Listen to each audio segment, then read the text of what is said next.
ಯಾರು ಸಹ ಗಲಾಟೆ ಮಾಡಬಾರ್ದು. ನೀಟಾಗಿ ಇಟ್ಕೊಳ್ಳಿ.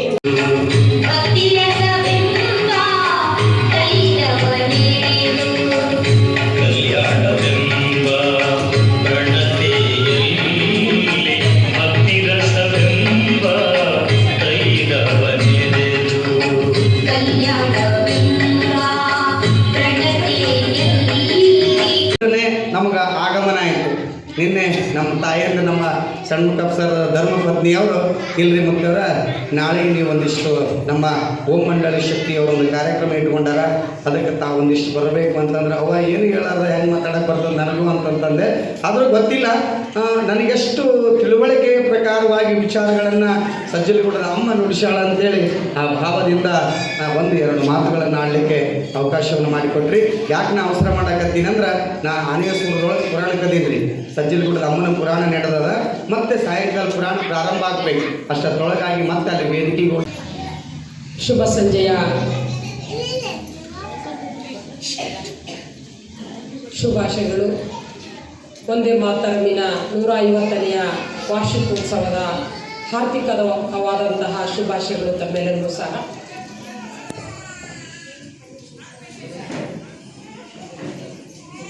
ಈ ಓಂ ಮಂಡಳಿ ಅನ್ನೋದು ಆಧ್ಯಾತ್ಮಿಕ ಕೇಂದ್ರ ಅಂತ ಗುರುಗಳು ಎಲ್ಲ ಮಾತಾಡಿದ್ದಾರೆ. ಜಾಸ್ತಿ ಸಮಯ ತಗೊಳ್ಳಲ್ಲ, ಸಂಕ್ಷಿಪ್ತವಾಗಿ ನಿಮಗೂ ಕೂಡ ಅದರ ಪರಿಚಯವನ್ನು ನಾನು ತಿಳಿಸ್ಕೊಡ್ತೀನಿ. ಅಧ್ಯಾತ್ಮ ಅಂದರೆ ಹೆದರುವ ಒಂದು ಸಂಗತಿ ಅಲ್ಲ, ಹೆದರುವ ವಿಷಯ ಅಲ್ಲ. ಅಧ್ಯಾತ್ಮ ಅಂದರೆ ಹೇಳಿದ್ರಲ್ಲ ಗುರುಗಳು, ಆತ್ಮ ಮತ್ತು ಪರಮಾತ್ಮನ ಚಿಂತನೆಗೆ ಏನಂತ ಕರೀತಾರೆ? ಅಧ್ಯಾತ್ಮ. ನಾವು ಯಾರು, ಎಲ್ಲಿಂದ ಬಂದ್ವಿ, ಪರಮಾತ್ಮ ನಮಗೂ ಏನಾಗಬೇಕು, ಆ ಪರಮಾತ್ಮನಿಗೂ ಮತ್ತು ಆತ್ಮನಿಗಿರುವಂತಹ ಸಂಬಂಧ ಏನು ಮಧ್ಯದಲ್ಲಿ, ಆ ಒಂದು ವ್ಯತ್ಯಾಸವನ್ನು ತಿಳ್ಕೊಂಡು ನಾವೆಲ್ಲ ಆತ್ಮಗಳು ಆ ಪರಮಾತ್ಮನ ಅಧ್ಯಯನ ಮಾಡೋದು. ಅಧ್ಯಯನ ಅಂದ್ರೇನು? ಸ್ಟಡಿ ಮಾಡ್ಕೊಳ್ಳೋದು, ತಿಳ್ಕೊಳ್ಳೋದು. ಆ ಒಂದು ತಿಳ್ಕೊಳ್ಳೋದಕ್ಕೆ ಏನಂತ ಕರೀತಾರೆ? ಅಧ್ಯಯನ ಅಂತ ಕರೀತಾರೆ. ಅವೆರಡು ಸೇರಿಸಿದ್ರೆ ಏನಾಗ್ಬಿಡುತ್ತೆ? ಆಧ್ಯಾತ್ಮಿಕ ವಿಚಾರ ಅಂತ ಆಗುತ್ತೆ. ಆದರೆ ಇವತ್ತು ಅಧ್ಯಾತ್ಮ ಅಂದರೆ ಎಷ್ಟು ಹಿಂದೆ ಹೋಗ್ತಾ ಇದ್ದೇವೆ ನಾವೆಲ್ಲ ಅಂದರೆ ನೋಡಿ, ಯಾವುದಾದ್ರೂ ಒಂದು ಸಂಘಟನೆ, ಯಾವುದಾದ್ರೂ ಒಂದು ಕಾರ್ಯಕ್ರಮ ಈ ಥರದ್ದೆಲ್ಲ ಮೊದಲಿಗೆ ಮಾಡಬೇಕಾದಾಗ ಭಾಳ ಜನ ಏನಾಗ್ತಿದ್ರು, ಸಹಯೋಗ ಸಹಕಾರ ದೇಶಕ್ಕಾಗಿ ಆಗಿರ್ಬೋದು, ಆಧ್ಯಾತ್ಮಿಕಕ್ಕಾಗಿರ್ಬೋದು, ಆ ಪರಮಾತ್ಮನಿಗೆ ದೇವರಿಗಾಗಿ ಆಗಿರ್ಬೋದು, ಎಲ್ಲ ಸಪೋರ್ಟ್ ಮಾಡ್ತಿದ್ರು. ಇವತ್ತು ಕಲಿಯುಗದ ಅಂತ್ಯ ಏನಾಗ್ಬಿಟ್ಟಿದೆ ಅಂದರೆ, ಅವ್ರ ಮೇಲೆ ಅವ್ರು ಮಾಡ್ಕೊಳ್ತಿದ್ದಾರೆ ಬಿಡಪ್ಪ, ನಮಗೆ ಎದಕ್ಕೆ ಬೇಕು, ಹಿಂಗೆ ನನಗೆ ಎದಕ್ಕೆ ಬೇಕು, ನಿನಗೆ ಎದಕ್ಕೆ ಬೇಕು ಅನ್ನೋದಾಗ್ಬಿಟ್ಟಿದೆ ಇವತ್ತು ದೇಶದ ಒಂದು ವಿಚಾರ. ಅದಕ್ಕಾಗಿ ಅಧ್ಯಾತ್ಮ ಅಂದರೆ ಯಾವುದನ್ನು ಬಿಡಿಸುವಂಥದ್ದಲ್ಲ, ಯಾವುದನ್ನು ದೂರ ತಳ್ಳುವಂಥದ್ದು ಅಲ್ಲ ಅಧ್ಯಾತ್ಮ ಅಂದರೆ. ಅದಕ್ಕೋಸ್ಕರವಾಗಿ ಮನೆ ಮನೆಗೂ ಕೂಡ ಹರ್ ಹರ್ ಘರ್ ಘರ್ ಮಹಾದೇವ, ಘರ್ ಘರ್ ಮಹಾದೇವ ಏನು, ಮನೆ ಮನೆಯೂ ಕೂಡ ಏನಾಗಬೇಕು? ದೇವ ಗುಲ ಆಗಬೇಕು. ಅರ್ಥಾತ್ ಆ ಪರಮಾತ್ಮನ ಚಿಂತನೆಯಿಂದ ನಿಮ್ಮ ಮನೆಯೂ ಕೂಡ ದೇವ ಗುಲ ಆಗಬೇಕು ಅನ್ನೋದಕ್ಕೆ ಘರ್ ಘರ್ ಮಹಾದೇವ, ಹರ್ ಹರ್ ಮಹಾದೇವ ಅಂತ ನಾವು ಕರಿತೀವಲ್ವಾ ನಾವು? ಹರ್ ಹರ್ ಮಹಾದೇವ. ಈಗ ಹರ್ ಹರ್ ಮಹಾದೇವನೇ ಘರ್ ಘರ್ ಮಹಾದೇವ ಆಗಬೇಕಾಗಿದೆ. ಅರ್ಥಾತ್ ನಿಮ್ಮೆಲ್ಲರಲ್ಲಿಯೂ ಕೂಡ ಆತ್ಮ ಅನ್ನುವ ನಿಮ್ಮೆಲ್ಲರಲ್ಲೂ ಕೂಡ ಒಂದು ಆತ್ಮ ಶಕ್ತಿ ಇದೆ ಅಂದಾಗ ಆ ಆತ್ಮಕ ಪರಮಾತ್ಮನು ಕೂಡ ತಂದೆ, ಅವನ ಶಕ್ತಿ ಬೇಕು. ಅವನ ಶಕ್ತಿ ಸಿಗಬೇಕಾದರೆ ನಾವು ಏನು ಮಾಡಬೇಕು? ನಮ್ಮ ಒಂದು ಸಮಯವನ್ನು ಸ್ವಲ್ಪ ತೆಗಿಬೇಕು. ಯಾವುದಕ್ಕಾಗಿ ಅಂದರೆ ಆತ್ಮದ ಚಿಂತನೆ, ಅರ್ಥಾತ್ ಧ್ಯಾನದ ಸ್ಥಿತಿ. ನೋಡಿ, ಈ ಓಂ ಮಂಡಳಿಯನ್ನು ಇಲ್ಲಿ ಸುಮಾರು 5 ತಿಂಗಳಿಂದ ಓಂ ಮಂಡಳಿಯನ್ನು ಸ್ಥಾಪನೆ ಮಾಡಿದ್ದೀವಿ. ಮೊದಲು ಸಹ ನಾವು ಮಾನ್ವಿ ಕೇಂದ್ರದಲ್ಲಿ ಸುಮಾರು 25 ವರ್ಷಗಳ ಕಾಲದಿಂದ ಅಲ್ಲಿ ಅಲ್ಲೆಲ್ಲ ಸುತ್ತಮುತ್ತ ಎಲ್ಲ ಕೇಂದ್ರಗಳನ್ನು ನಿಭಾಯಿಸ್ತಾ ಇದ್ವಿ. ಬಟ್ ನಮ್ಮ ದೊಡ್ಡಣ್ಣವರು ಅರ್ಥಾತ್ ದೊಡ್ಡನಗೌಡರು ಆ ಪೋಸ್ಟ್ ಆಫೀಸ್ ಕೆಲಸಕ್ಕೆ ನಮ್ಮ ಕೇಂದ್ರಕ್ಕೆ ಅಲ್ಲಿ ಬಂದು 10 ವರ್ಷಗಳ ಕಾಲ ಜಾಬ್ ಮಾಡಿದರು. ನಮ್ಮ ಕೇಂದ್ರಕ್ಕೆ ತುಂಬ ಹಿತೈಷಿಗಳಾದರು, ರೆಗ್ಯುಲರ್ ಪರಮಾತ್ಮನ ಚಿಂತನೆಯನ್ನು ಪಾಠವನ್ನು ಕೇಳಲಿಕ್ಕೆ ಬರುವವರಾದರು. ಅದೇ ಪ್ರಕಾರವಾಗಿ ಅವರು ರಿಟೈರ್ಡ್ ಆಗಿ ಈ ಊರಿಗೆ ಬರಬೇಕಾದಾಗ ನಮ್ಮೂರಿಗೂ ಈ ಒಂದು ಕೇಂದ್ರ ಬಂದರೆ ತುಂಬ ಚೆನ್ನಾಗಿರುತ್ತೆ. ಸರಿ ನೋಡೋಣ ಹೇಳಪ್ಪ ಅಂತ ಹೇಳಿದ್ದೆ. ಆದರೆ ಅವರು ಬಂದು ಈಗ 4-5 ವರ್ಷ ಆಯಿತು. ಆದರೆ ಆ ಒಂದು ಅವಕಾಶತೆ ನಮಗೆ ಸುಮಾರು ವರ್ಷಗಳ ಆದಮೇಲೆ ಸಿಕ್ತು. ಏನಪ್ಪ ಇದರ ಉದ್ದೇಶ ಅಂತಂದರೆ, ಈ ಒಂದು ಆಧ್ಯಾತ್ಮಿಕ ಚಿಂತನೆ ಆಗಿರ್ಬೋದು, ಓಂಕಾರ ಆಗಿರ್ಬೋದು,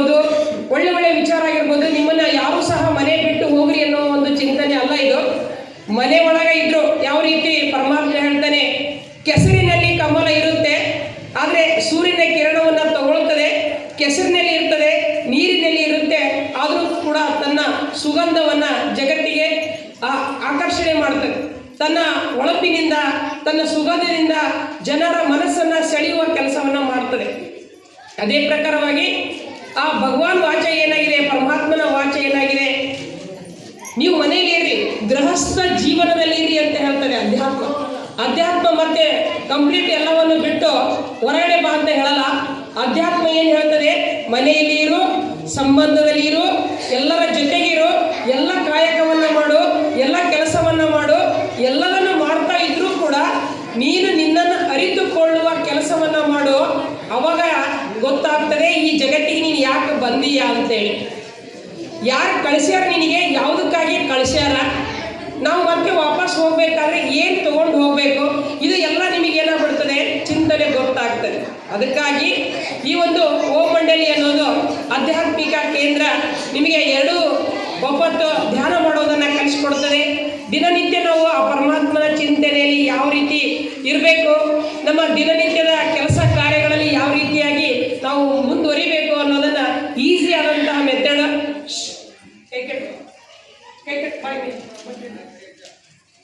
ನನ್ನ ಭಾಷಣ ಕಂಪ್ಲೀಟ್ ಅಲ್ಲ,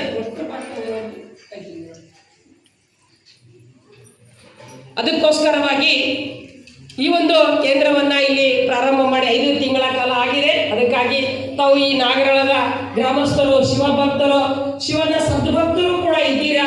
ಅದಕ್ಕಾಗಿ ನೀವು ಸಹ ಈ ಒಂದು ಓಂ ಮಂಡಲಿಯ ಒಂದು ವಿಚಾರವನ್ನು ತಾವು ಕೂಡ ಅದನ್ನು ಜೀವನದಲ್ಲಿ ಧಾರಣೆ ಮಾಡಿಕೊಂಡು ದಿನನಿತ್ಯ ಪರಮಾತ್ಮ ಏನು ಸಹ ನಮ್ಮನ್ನು ಬೇಡಲ್ಲ.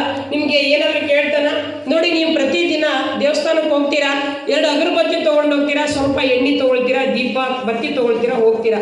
ಅಲ್ಲಿ ಹಾಕಿ 2 ಅಗರಬತ್ತಿ ಹಚ್ಚಿ ನೀವೇನು ಬೇಡ್ತೀರಾ? ನೀವು ಬೀಳೋದು ಎಷ್ಟು? ನೀವು ಒಯ್ದಿರೋದು 10 ರೂಪಾಯ್ದು ಅಲ್ಲದು, 5 ರೂಪಾಯಿನೂ ಅಲ್ಲದು, 2 ರೂಪಾಯಿ 3 ರೂಪಾಯ್ದು. ನಾವು ಒಂದು ಬತ್ತಿ ಎಣ್ಣೆ 2 ಅಗರಬತ್ತಿ ಒಯ್ತಿ, ಆದರೆ ಕೇಳೋದೆಷ್ಟು? ಕೇಳೋದೇನು ನಾವು? 10 ಲಕ್ಷ ರೂಪಾಯಿ ಕಾರು,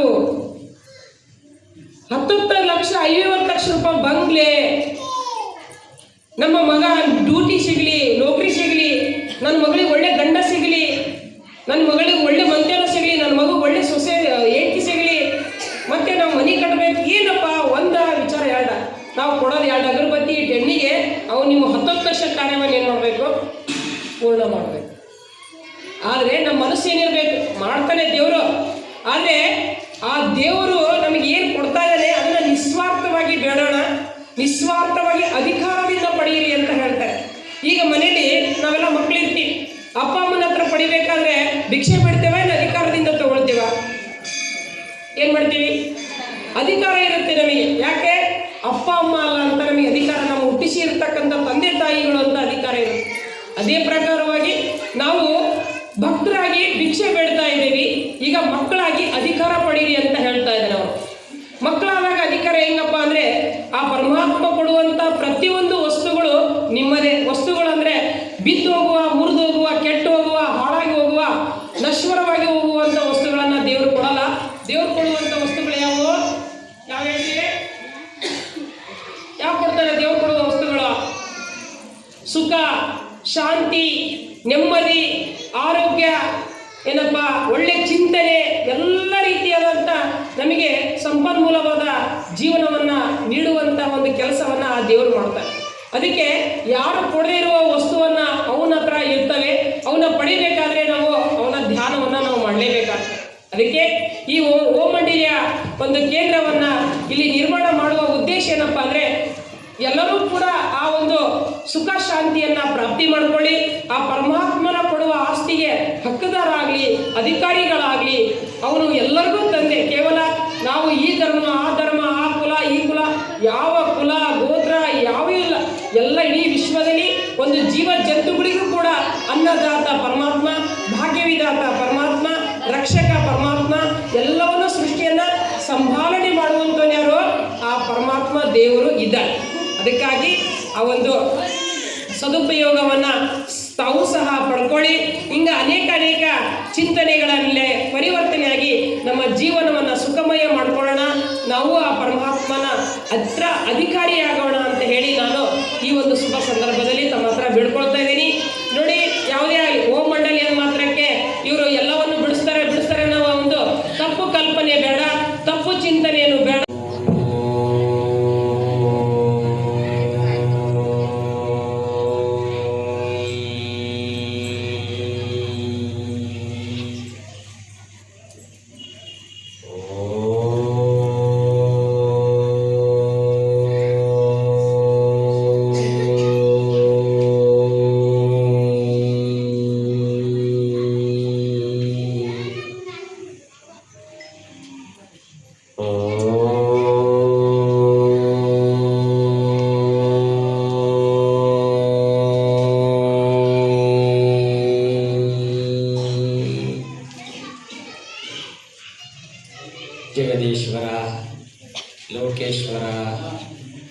ವಿಶ್ವೇಶ್ವರನಾದ ಪರಮಪಿತ ಪರಮ ಶಿಕ್ಷಕ ಪರಮ ಸದ್ಗುರು ಪರಂಜ್ಯೋತಿ ಶಿವಪರಮಾತ್ಮನ ಪವಿತ್ರ ಸವಿಸ್ಮೃತಿಯಲ್ಲಿ ಈ ಒಂದು ಸುಂದರ ಸಂಜೆಯ ಕಾರ್ಯಕ್ರಮದಲ್ಲಿ ಓಂ ಮಂಡಳಿ ಶಿವಶಕ್ತಿ ಅವತಾರ್ ಸೇವಾ ಸಂಸ್ಥಾನ್ ನಾಗರಾಳ ಇವರು ವಂದೇ ಮಾತರಂ ಗೀತೆಯ 150ನೇ ವರ್ಷದ ವಾರ್ಷಿಕೋತ್ಸವ ಕಾರ್ಯಕ್ರಮವನ್ನು ಇದನ್ನು ಏರ್ಪಡಿಸಿದರು. ಈ ಒಂದು ಸುಂದರ ಸಂಜೆಯ ಕಾರ್ಯಕ್ರಮದಲ್ಲಿ ಮುಖ್ಯ ಉದ್ಘಾಟಕರಾಗಿ ಆಗಮಿಸಿರ್ತಕ್ಕಂಥ ಪೂಜ್ಯ ನಾಗಬಸಯ್ಯ ಸ್ವಾಮೀಜಿಯವರು ಹಾಗೂ ಮುಖ್ಯ ಅತಿಥಿಗಳಾಗಿ ಆಗಮಿಸಿರ್ತಕ್ಕಂಥ ನಮ್ಮ ಮಾಜಿ ಸೈನಿಕರಾಗಿರ್ತಕ್ಕಂಥ ಮೈಲಾರಪ್ಪನವರು ಹಾಗೂ ಓಂ ಮಂಡಳಿ ಶಿವಶಕ್ತಿ ಅವತಾರ ಸೇವಾ ಸಂಸ್ಥಾನದ ಮುಖ್ಯ ಸಂಚಾಲಕರಾಗಿರ್ತಕ್ಕಂಥ ಅಕ್ಕಮಕ್ಕನವರು ಹಾಗೂ ಮುಖ್ಯ ನಿವೃತ್ತ ಶಿಕ್ಷಕರಾಗಿ ಇರ್ತಕ್ಕಂಥ ನಮ್ಮ ಗಂಗಾಧರಪ್ಪನವರು ಜೊತೆಗೆ ತಾವೆಲ್ಲರೂ ಸಹ ಇಲ್ಲಿ ಏನೆಲ್ಲ ನೆರೆದಿರ್ತಕ್ಕಂಥ ಶಿವಶರಣರಿಗೆ ಈ ಒಂದು ಸಂಜೆಯ ಅಭಿನಂದನೆಗಳು. ಆಲ್ರೆಡಿ ಸಮಯ ಆಗಿಬಿಟ್ಟಿದೆ. ಸ್ವಾಮೀಜಿಯವರಾಗಲೇ ಮಾತಾಡ್ತಾ ಹೇಳಿದರು, ಮನಸ್ಸು ಮತ್ತು ಎರಡು ಇಲ್ಲೇ ಇರ್ಬೇಕಂತ ಹೇಳಿದರು. ಆದರೆ ಭಾಳ ಜನರದ್ದು ಏನಾಗ್ತದೆ ಅಂದರೆ ಒಂದಿದೆ, body present but mind absent. ಕಾರಣ ಏನಂದರೆ ಇದು ಒಳ್ಳೆಯ ಸಮಯ ಎಷ್ಟಾಗಿದೆ ಈಗ? ಮತ್ತೆ ಒಳ್ಳೆ ಟೈಮ್ ಇದು. ಯಾಕೆಂದರೆ ನೀವೇ ಇಟ್ಬಿಟ್ರೆ ಅದು ನಾನು ಹೇಳೋದು ಬೇಡ, ಗೊತ್ತಾಯ್ತಾ? ದಯವಿಟ್ಟು ಇಲ್ಲಿ ಯಾರ್ಯಾರು ಇದ್ರಿ ಕೈ ಎತ್ತಿರಿ ನೋಡೋಣ. ಅಲ್ಲ, ನೀವು ಹೇಳ್ತಾ ಇದ್ರಿ, ಅವ್ರು ಹೇಳ್ಬೇಕಲ್ಲ. ಯಾರಿಲ್ಲಿದ್ದೀರಿ ಕೈ ಎತ್ತಿರಿ. ಹೋಗ್ಲಿ, ನಾನು ಕಾಣ್ತಾ ಇದ್ದಾನ, ನಾನು ಕಾಣ್ತಾನೆ. ಯಾರಿಗೆ ಕೈ ಎತ್ತಿರಿ ನೋಡೋಣ. ಒಳ್ಳೆಯದು. ಅದೇ ಇದೆಲ್ಲ ನೋಡಿದರೆ ನನಗೆ ಒಂದು ನಗು ಬರ್ತದೆ. ನಮ್ಮ ಪ್ರಾಣೇಶ್ ಅವರು ಇದ್ದಾರಲ್ಲ, ಅವರು ಒಂದು ಭಾಷಣ ಸ್ಟಾರ್ಟ್ ಮಾಡ್ಕೊಂಡ್ರಂತೆ, ಲಾಸ್ಟ್ ಅಡಿಗೆ ಒಬ್ರು ಉಳಿದಿದ್ರಂತೆ. ಯಾಕೆ ನೀನೊಬ್ಬನ ಉಳ್ಕೊಂಡೆ ಅಂದರೆ, ನೀವು ನಿಂತಿರೋದಕ್ಕೂ ಇದು ಏನದು ಜಮ್ಕನ ನಮ್ದದು ಅಂದ್ರಂತೆ. ಹಂಗಾಗ್ಬಾರ್ದು, ಹೌದಾ? ಅದಕ್ಕೆ ಆದರೂ ಇವತ್ತು ಇವರೆಲ್ಲರೂ ಭಾಷಣ ಮಾಡಿದ್ದಾರೆ, ಆದರೂ ಎಲ್ಲರೂ ಹೇಳಿಬಿಟ್ಟಿದ್ದಾರೆ. ಜಾಸ್ತಿ ಹೇಳಿದರೆ ಎಲ್ಲಿ ಮತ್ತೆ ಆಗೋದು ಬೇಡ. ಆದರೂ ಮತ್ತು ನಿಮ್ಮೆಲ್ಲರಿಗೂ ಹೇಳ್ಬೇಕಲ್ಲ, ಒಂದೆರಡು ಭಾವಕೆಗಳನ್ನ ಹೇಳೋಣ. ಇವತ್ತು ಕಾರ್ಯಕ್ರಮ ಎಂಥ ಒಂದು ವಿಶೇಷವಾಗಿರ್ತಕ್ಕಂಥ ಕಾರ್ಯಕ್ರಮ ಅಂದರೆ ಒಂದೇ ಮಾತರಂ. ಓಕೆ, ಜೋರಾಗಿ ಹೇಳಿ, ಒಂದೇ ಮಾತರಂ. ಭಾರತ್ ಮಾತಾ ಕೀ, ಭಾರತ್ ಮಾತಾ ಕೀ. ಒಂದೇ ಒಂದೇ ಒಂದೇ. ಬಹಳ ಸಂತೋಷ. ಎಲ್ಲ ಇಲ್ಲೇ ಇದೆ ನೋಡಿ. 1947 ಇಸ್ವಿ ಎಲ್ಲರೂ ಗಮನ ಕೊಟ್ಟು, ದಯವಿಟ್ಟು ಯಾರು ಹೊರಗಿದೆ ಅವರೆಲ್ಲ ಒಳಗಡೆ ಬಂದು ಕೊಡ್ರಿ, ದೊಡ್ಡವರು. 1947 ಇಸ್ವಿ ಭಾರತ ಆಗ್ತಾನೆ ಸ್ವತಂತ್ರ ಆಗಿತ್ತು. ಅವಾಗ ಭಾರತ ಸ್ವತಂತ್ರ ಆಯ್ತು. ಭಾರತದಲ್ಲಿರ್ತಕ್ಕಂಥ ಎಲ್ಲ ಸತ್ಪ್ರಜೆಗಳು ಹೋರಾಟ ಮಾಡಿಬಿಟ್ರು. ಅಹಿಂಸೆ ತ್ಯಾಗದಿಂದ ಉಪವಾಸದಿಂದ ಪಡೆದು ಅಂತ ಪ್ರಚಾರ ಆಗಿತ್ತು. ಇಂಗ್ಲೆಂಡ್ ತುಂಬ ಇಂಗ್ಲೆಂಡ್ನಲ್ಲಿರ್ತಕ್ಕಂಥ ಪ್ರಜೆ ಏನು ಮಾಡಿಬಿಟ್ಟ, ಭಾರತದಲ್ಲಿ ಯಾವುದೇ ಮದ್ದು ಗುಂಡು ಇಲ್ದಂಗೆ ಉಪವಾಸ ಸತ್ಯಾಗ್ರಹದಿಂದ ಅಹಿಂಸೆಯಿಂದ ಭಾರತ ಸ್ವತಂತ್ರ ಪಡ್ಕೊಂಡೈತಿ ಅಂತ ಕೇಳ್ಕೊಂಡು ಅಲ್ಲಿಂದ ಇಂಡಿಯಾಕ್ಕೆ ಬಂದಂತೆ ನಮ್ಮ ಗಾಂಧೀಜಿ ನೋಡಲಿಕ್ಕೆ. ಏನಾಗ್ಬಿಡ್ತು, ಇಂಗ್ಲೆಂಡಿಂದ ಭಾರತಕ್ಕೆ ಬಂದ, ಅಹಮದಾಬಾದಿಗೆ ಬಂದ. ಆ ಅಹಮದಾಬಾದಿಂದ ನಮ್ಮ ಸಬರಿಮತಿ ಆಶ್ರಮದಲ್ಲಿ ಗಾಂಧಿ ಇರ್ತಾಯಿದ್ರು. ಅಲ್ಲಿ ಹೋಗ್ಬೇಕಾಗಿತ್ತು. ಅಲ್ಲಿ ಹೋಗ್ಬೇಕಾದ್ರೆ ಏನು ಮಾಡ್ದ, ಆ ಸಂಜೆ ಟ್ರೈನಲ್ಲಿ ಕೂತ್ಕೊಂಡ. ಯಾರೋ ಆ ಪ್ರಜೆನೂ ಕೂತ್ಕೊಂಡಿದ್ದಾನೆ, ಇವನು ಎದುರುಗಡೆ ಗಾಂಧಿನೂ ಕೂತ್ಕೊಂಡಿದ್ದಾನೆ. ಯಾವ ಟ್ರೈನ್ ಹೋಗಿಯಲ್ಲಿ ಆ ಪ್ರಜೆನೂ ಕೂತ್ಕೊಂಡಿದ್ದಾನೆ, ಆ ಗಾಂಧಿನೂ ಕೂತ್ಕೊಂಡಿದ್ದಾನೆ. ರಾತ್ರೆಲ್ಲ ಇವನು ಎದುರುಗಡೆ ಕೂತ್ಕೊಂಡಿದ್ದಾನೆ. ಇವರಿಬ್ಬರು ಮಾತಾಡಲಿಲ್ಲ, ಸುಮ್ಮನೆ ಕೂತ್ಕೊಂಡಿದ್ರು. ಯಾವಾಗ ಅಹಮದಾಬಾದ್ ಬಂತು, ಅವಾಗ ಮಹಾತ್ಮ ಗಾಂಧಿ ಕಿ ಜೈ, ಮಹಾತ್ಮ ಗಾಂಧಿ ಕಿ ಜೈ ಅಂದರು. ಅವಾಗ ಇವಾಗ ಕುತ್ಕೊಂಡವ್ರು ಏನು ಮಾಡ್ದ, ಎಲ್ಲಿ ಬಂದರು ಎಲ್ಲಿ ಅದರ ಅಂತ ನೋಡ್ತಾನ. ಅಷ್ಟೊತ್ತಿಗೆ ಟ್ರೈನ್ ನಿಂದಿರ್ತು, ಜನ ಎಲ್ಲ ಬಂದರು, ಅವ್ರಿಗೆ ಹೂನಾರ ಹಾಕಿದ್ರು ಮಹಾತ್ಮ ಗಾಂಧಿಗೆ. ಎಲ್ಲರೂ ಅವ್ನು ಹತ್ಕೊಂಡು ಅವ್ರಿಗೆ ಏನಾಗಿರ್ಬೋದು, ಆ ಎದುರುಗಡೆ ಕುಂತವ್ನು ಏನಾಗಿರ್ಬೋದು, ಏನಾಗಿರ್ಬೋದು ಸ್ವಲ್ಪ ಉತ್ತರ ಕೊಡ್ರಿ ನೀವು. ಶಾಕ್ ಆಗಿರ್ಬೇಕು ಅಥವಾ ಮೂರ್ಛೆ ಬಂದಿರ್ಬೇಕು, ಮತ್ತೇನಾಗಿರ್ಬಾರ್ದು, ಅವನಿಗೆ ಆಶ್ಚರ್ಯ ಬರ್ತೈತಿ. ಯಾಕೆಂದರೆ ಯಾವ ವ್ಯಕ್ತಿಯನ್ನು ನಾನು ನೋಡಲಿಕ್ಕೆ ಇಂಗ್ಲೆಂಡಿಂದ ಬಂದಿದ್ದೆ, ಆ ವ್ಯಕ್ತಿ ಎಲ್ಲಿದ್ದಾನೆ, ನಾನು ಮುಂದೆ ಕೂತ್ಕೊಂಡಿದ್ದಾನೆ. ಹೌದಾ? ಹಂಗೆ ಮಾತಾಡಬೇಕಾಗಿದ್ರೆ ಅವ್ನು ರಾತ್ರಿಯಿಂದ ಹಿಡಿದು ಬೆಳಗಿನವರೆಗೆ ಬಾಂಬೆದಿಂದ ರಾತ್ರಿ 8:30 ಟ್ರೈನ್ ಬಿಡ್ತದೆ. ಬಾಂಬೆದಿಂದ 8:30 ಟ್ರೈನ್ ಬಿಡ್ತದೆ, ಅಹಮದಾಬಾದಿಗೆ ಹೋಗೋದು. ಬೆಳಗ್ಗೆ 5:00 ಬಂದು ತಲುಪ್ತದೆ. ಇಡೀ ರಾತ್ರಿ ಅವನು ಅದೇ ಟ್ರೈನಲ್ಲಿ ಅದೇ ಗಾಂಧಿ ಎದುರುಗಡೆ ಕೂತ್ಕೊಂಡಿದ್ದ, ಮಾತಾಡ್ಲಿಕ್ಕೆ ಆಗಲಿಲ್ಲ. ಯಾವಾಗ ಜನ ಎಲ್ಲ ಕೂಗಿದ್ರು ಅವಾಗ ಬಂದು ಗಾಂಧಿ ನೋಡ್ಕೊಂಡು, ಅಯ್ಯೋ ನಾನು ಎಂಥ ನತದೃಷ್ಟ ಇದ್ದಾನಲ್ಲ, ಇಡೀ ರಾತ್ರಿ ಗಾಂಧಿ ನನ್ನ ಜೊತೆಗಿದ್ರು, ನೋಡೋಕ್ಕಾಗಲಿಲ್ಲಲ್ಲ ಅಂತ ಅವನು ಭಾಳ ವ್ಯತ್ಯೆ ಪಟ್ಕೊಳ್ತಾನೆ. ನಾನು ಯಾಕೆ ಈ ಉದಾಹರಣೆ ನಿಮಗೆ ಹೇಳ್ತಿದ್ದೀನಿ ಅಂದರೆ, ನಮ್ಮೆಲ್ಲರಿಗೂ ಭಗವದ್ಗೀತೆ ಗೊತ್ತಾ? ಭಗವದ್ಗೀತೆ ಗೊತ್ತಾ ನಮ್ಮೆಲ್ಲರಿಗೂ? ಅದರಲ್ಲಿ ಬರೆದಿದೆ, ಯದಾ ಯದಾ ಈ ಧರ್ಮಶ್ಚ ಗ್ಲಾನಿರ್ಭವತಿ ಭಾರತ. ಹೌದಾ? ಆ ಮಹಾವಾಕ್ಯದ ಪ್ರಕಾರ ಭಗವಂತ ಈ ಭೂಮಿ ಮೇಲೆ ಅವತರಣೆಯಾಗಿ ಬಂದಿದ್ದಾನೆ. ಎಲ್ಲಿ ಬಂದಿದ್ದಾನೆ? ನಿಮ್ಮ ಓಂ ಮಂಡಳಿಯಲ್ಲೇ ಬಂದಿದ್ದಾನೆ. ಇದು 100 ಅಲ್ಲ, 1000% ಸತ್ಯವನ್ನು ನಾನು ಅನುಭವ ಮಾಡ್ಕೊಂಡಿದ್ದೀನಿ. ಇವತ್ತು 35 ವರ್ಷಗಳಿಂದ ನಾನು ಆ ಜೀವನ ನಡೆಸ್ತಾ ಇದ್ದೀನಿ. ನಾನು ತಿಳ್ಕೊಂಡಿದ್ದೀನಿ, ಹೌದು ಪರಮಾತ್ಮ. ಹಂಗಂತ ಪರಮಾತ್ಮ ಏನು ಕಣ್ಣಿಗೆ ಕಾಣ್ತಕ್ಕಂಥ ಶಕ್ತಿ ಅಲ್ಲ. ಆಗ ಅಣ್ಣವ್ರು ನಮ್ಮವರು ಹೇಳಿದರು, ಅದು ನಿರಾಕಾರ ಶಕ್ತಿ, ಅದು ಕಣ್ಣಿಗೆ ಕಾಣಲ್ಲ. ಆದರೆ ಅದನ್ನು ಗುರುತಿಸ್ಬೇಕು ನಾವು. ಅಯ್ಯ ಕಣ್ಣಿಗೆ ಕಾಣಲ್ಲ ಅಂದ್ಕೊಳ್ಳಿ, ಹೆಂಗ್ರಿ ನಾವು ತಿಳ್ಕೊಬೇಕು ಅಂತ ಹೇಳ್ತೀರಿ. ಈಗ ನಿಮಗೆಲ್ಲ ಬ್ಲೂಟೂತ್ ಗೊತ್ತಾಯ್ತಾ? ಬ್ಲೂಟೂತ್ ಗೊತ್ತಾಯ್ತಾ? ವೈರ್ ಅದಾವು, ಹೌದೇನ್ರಿ? ಈಗ ನೋಡ್ರಿ ಅವ್ರು ಲಾಸ್ಟ್ ಬಿಡ್ತಾರೆ, ನನಗೆ ಮೈಕ್ ಬರ್ತಾಯಿದೆ. ವೈರಿಂಗ್ ಹೆಂಗೆ ಸೈನ್ಸ್ ಸಾಧನ ಅಲ್ವಾ? ಹೂವಿನಲ್ಲಿ ಸುಗಂಧ ಐತಿ, ಕಣ್ಣಿಗೆ ಕಾಣ್ತದ?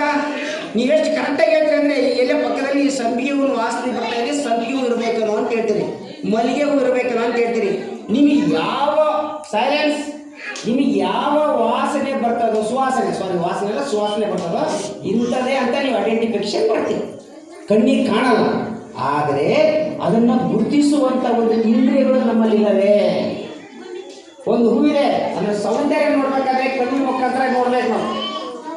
ಒಂದು ಊಟ ಟೇಸ್ಟ್ ಇದೆ, ಅದನ್ನು ನಾಲ್ಕು ಮುಖಾಂತರ ತಿಳ್ಕೊಬೇಕು ನಾವು. ಒಂದು ಹೂವಿನಲ್ಲಿ ಸುಗಂಧ ಇದೆ, ಅದನ್ನು ತಿಳ್ಕೊಬೇಕಾದ್ರೆ ನಮ್ಮ ಮೂಗಿನ ಮುಖಾಂತರ ತಿಳ್ಕೊಬೇಕು. ಹಾಗೆ ಕಣ್ಣಿಗೆ ಕಾಣದೇ ಇರುವಂತಹ ನಿರಾಕಾರ ಪರಮಿತ ಪರಮಾತ್ಮನನ್ನು ನಾವು ನೋಡಬೇಕಾದ್ರೆ ನಮಗೆ 3ನೇ ಕಣ್ಣಿನ ಅವಶ್ಯಕತೆ ಇದೆ. ಯಾರಿಗೆ ಈ ಕಣ್ಣು ಸರಿ ಕಾಣಲ್ಲ, ಚಸ್ಮ ಹಾಕ್ಯಂದು ಓದ್ತಾರ, ಚಸ್ಮ ಹಾಕ್ಯಂದು ಬರೀತಾರ, ಚಸ್ಮ ಹಾಕ್ಯಂದು ಎಲ್ಲ ನೀವೆಲ್ಲ ಹಾಕಂದ್ರೆ ಗೊತ್ತಿದೆ. ಕಾಳು ಕಡಿ ಆಡಿಸ್ಬೇಕಾದ್ರೆ, ಕಲ್ಲನ್ನು ನೋಡ್ಬೇಕಾದ್ರೆ ಏನು ಮಾಡ್ತೀವಿ? ಚಸ್ಮ ಹಾಕ್ಯಂದಿರ್ತಾನೆ, ಕಡಿ ಚಸ್ಮ ಬೇಕು ನಮಗೆ ಅಂತೀರಿ. ಇದು ಸ್ಥೂಲವಾಗಿರ್ತಕ್ಕಂಥ ಚಸ್ಮ. ಕಣ್ಣಿಗೆ ಕಾಣದಿರುವಂಥ ಪರಮಾತ್ಮನನ್ನು ನೋಡಬೇಕಾದ್ರೆ ನಮಗೆ ಈ ಕಣ್ಣು ಬೇಕು. ಎಲ್ಲಿವರೆಗೆ ನಾವು ಈ ಕಣ್ಣು ಓಪನ್ ಮಾಡ್ಕೊಳ್ಳಲ್ಲ, ಅಲ್ಲಿವರೆಗೆ ನಮಗೆ ಪರಮಾತ್ಮ ನೋಡ್ಲಿಕ್ಕೆ ಸಾಧ್ಯನೇ ಇಲ್ಲ. ಗೊತ್ತಾಯ್ತಾ? ಹೆಂಗಾಗ್ತದೆ ನಮ್ಮ ಜೀವನ ಅಂದರೆ, ನಾನು ಯಾಕೆ ನಿಮಗೆ ಉದಾಹರಣೆ ಕೊಟ್ಟೆ ಅಂದರೆ, ನಿಮ್ಮ ಊರಿನಲ್ಲಿ ನಿಮ್ಮ ಮನೆ ಪಕ್ಕದಲ್ಲೇ ಓಂ ಮಂಡಳಿ ಓಪನ್ ಆಗಿದೆ. ಆ ಓಂ ಮಂಡಳಿ ಅಂದರೆ ಭಗವಂತನ ಮನೆ.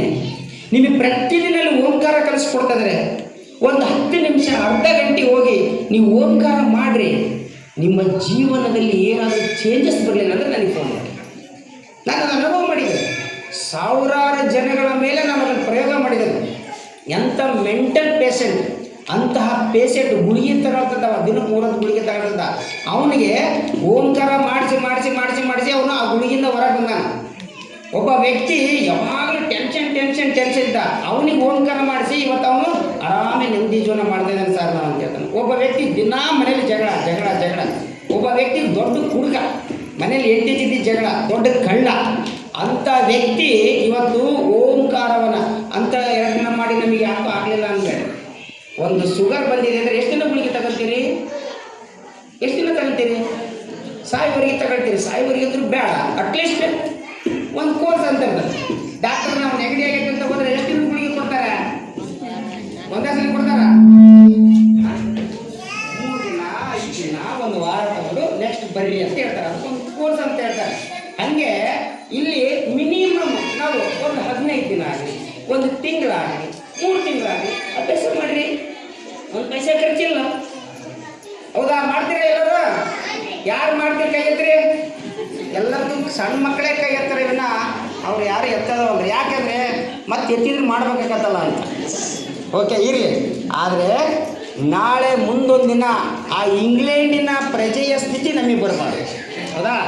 ಯಾಕಂದ್ರೆ ಗೊತ್ತಾಗ್ತದೆ, ಅಯ್ಯೋ ಓಂ ಮಂಡಳಿಲಿ ಪರಮಾತ್ಮ ಬಂದಿದ್ದಂತೆ ಎಲ್ಲ ಕಡೆ ಪ್ರೆಷರ್ ಆದಾಗ ಅವಾಗ ನಿಮಗೆ ಇವತ್ತಿನ ಈ ಪ್ರೋಗ್ರಾಮ್ ನೆನಪಿಗೆ ಬರ್ತದೆ.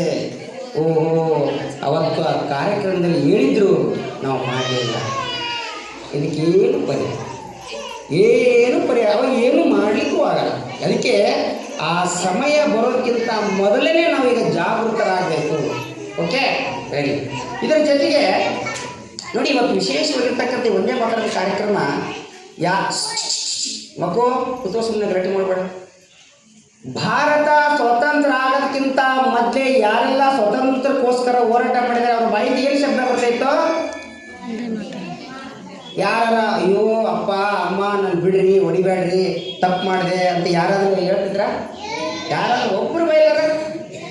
ನೀವು ಬೇಕಾದ್ರೆ ಈ ಸಂಗೊಳ್ಳಿ ರಾಯಣ್ಣ ನೋಡ್ರಿ, ಅಥವಾ ನಮ್ಮ ಭಗತ್ ಸಿಂಗ್ ನೋಡ್ರಿ, ಅಥವಾ ಈ ಭಾರತ ಸ್ವತಂತ್ರ ಆಗಲಿಕ್ಕೆ ಯಾರೆಲ್ಲ ಹೋರಾಟ ಮಾಡಿದ್ದಾರೆ ಅವ್ರನ್ನೆಲ್ಲ ನೋಡ್ರಿ.